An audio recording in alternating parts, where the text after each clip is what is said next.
इसके बावजूद CIA अपने मौक़िफ़ से भी पीछे न हटी, बल्कि पाकिस्तानी अहलकार और अफगानी बाशिंदों की मदद से उसामा के खिलाफ खुफिया ऑपरेशन किया, मगर वो फिर भी उसको अगवा करने में नाकाम रहे। इसके बाद भी अमेरिका ने उसामा की हवालगी पर बहुत दबाव डाला। आखिर तालिबान के सरबराह ने पूरी दुनिया के सामने बेखौफ होकर कहा, उसामा बिन लादेन को हवाले करना इस्लाम का रुकन छोड़ने के मुतरादिफ। उसामा मुसलमान है, मुजाहिद है और मेहमान। अगर आधा अफगानिस्तान भी तबाह हो जाए तब भी उसे किसी के हवाले नहीं किया जाएगा। ये एक बड़ी अजीब कहानी है कि एक नौजवान कि जिसने इंजीनियरिंग में ग्रेजुएशन किया, जिसका बाप ताजिर था, 25 करोड़ डॉलर उस नौजवान को विरसे में मिले। वो नौजवान भी ताजिर बना, बिन लादेन कंपनी का कयाम किया और अपनी कंपनी का दायरा पूरी दुनिया में फैला दिया। लेकिन फिर ऐसा क्या हुआ कि तारीख ने उसको मसीहा, दहशतगर्द, मुजाहिद और शहीद का नाम दिया। सऊदिया ने अपने ही रिहायशी शख्स को नापसंदीदा शख्स क्यों करार दिया? वो अफगानिस्तान जाने पर क्यों मजबूर हुआ?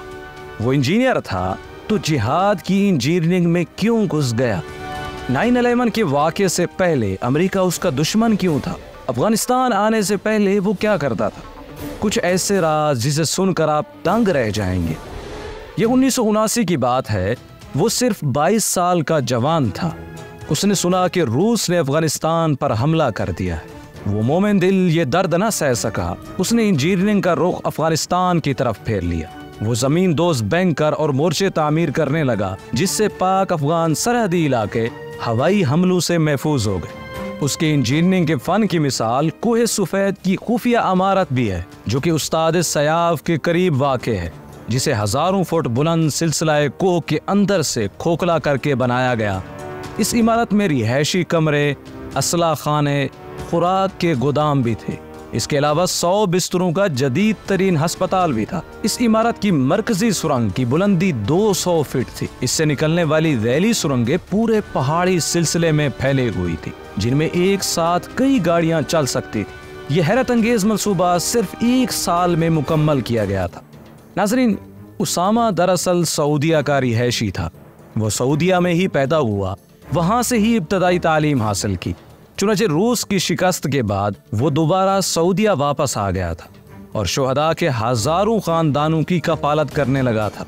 मगर 1990 में इराक ने कुवैत पर हमला कर दिया। ये सुनना था, वो सीधा सऊदी वजीर दिफा की तरफ गए और अपने आप को खिदमत के लिए पेश किया, लेकिन सिर्फ एक मुतालबा किया कि अमेरिका को मुदाखलत का मौका ना दिया जाए। लेकिन सऊदी हुक्मरानों ने यह पेशकश मुस्तरद कर दी और अमेरिका को खुशामदीद कहा, जिसका नतीजा वो आज तक भुगत रहे हैं। सऊदी वजीर दिफा ने जब अमेरिका को जजीरतुल अरब में मुदाखलत का मौका दिया तो उसामा ने उसको गद्दार का लक़ब दिया, जिसकी वजह से सऊदिया ने उसामा बिन लादेन को नापसंदीदा शख्सियत करार दे दिया। ये 1992 का वाक़या है। इस वाक़े के बाद उसामा और अमेरिका आमने सामने हो गए थे, लेकिन अमेरिका इस वन मैन आर्मी की सलाहियतों से अभी तक वाकिफ न था। वो नहीं जानता था कि ये एक शख्स कई मुमालिक की ताकत है। शेख उसामा ने अपनी तनकीद की तोप सऊदी हुकूमत पर खूब चलाई, जिसकी वजह से सऊदी हुकूमत ने उसामा को जला वतन कर दिया।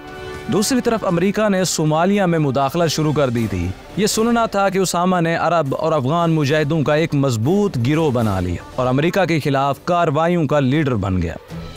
एक कार्रवाई में 18 अमेरिकी मारे गए, जिसके नतीजे में अमेरिका सोमालिया से तो निकल गया, मगर उसने उसामा को अपना सख्त तरीन दुश्मन बना लिया था।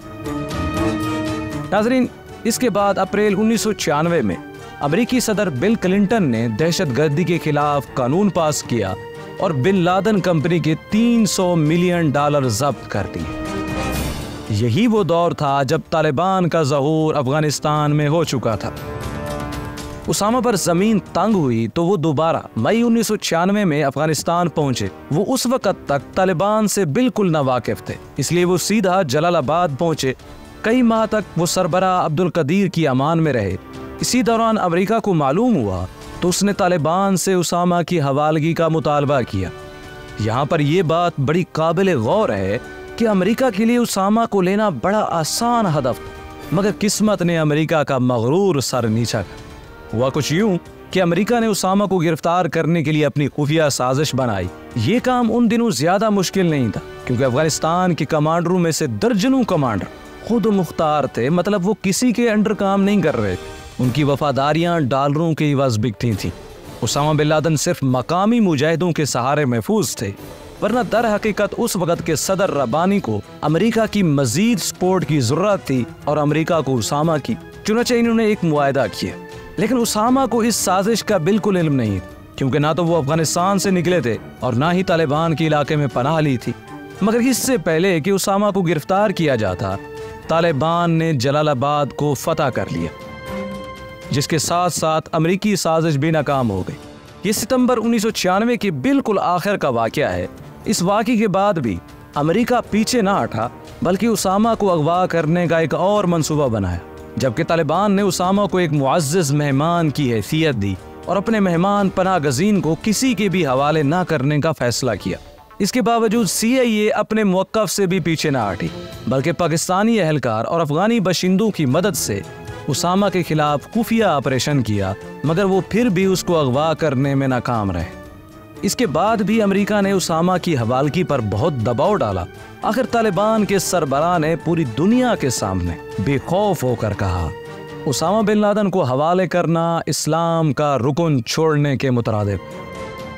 उसामा मुसलमान है, मुजाहिद है और मेहमान। अगर आधा अफगानिस्तान भी तबाह हो जाए तब भी उसे किसी के हवाले नहीं किया जाएगा। यही वो लोग थे जिन्होंने दुनिया हिला डाली पर इस्लामी शाआर को बरकरार रखा। इस्लाम के लिए खुद तो मर मिटे पर इस्लाम को ना मिटने दिया। क्या हुआ कि कुछ अरसे के लिए मगलूब ठहरे, मगर फतह आखिरकार हक की है। नाज़रीन, आप उसामा को किस नज़र से देख, अपनी राय का इजहार कमेंट सेक्शन में जरूर कीजिएगा। उम्मीद करते हैं कि ये वीडियो आपके इल्म में इजाफे का सबब बनी हो। अगर ये वीडियो आपको अच्छी लगी तो इसे लाइक करें और शेयर भी करते। मिलता है एक नई वीडियो के साथ, तब तक के लिए इजाजत। अस्सलाम वालेकुम व रहमतुल्लाहि व बरकातहू।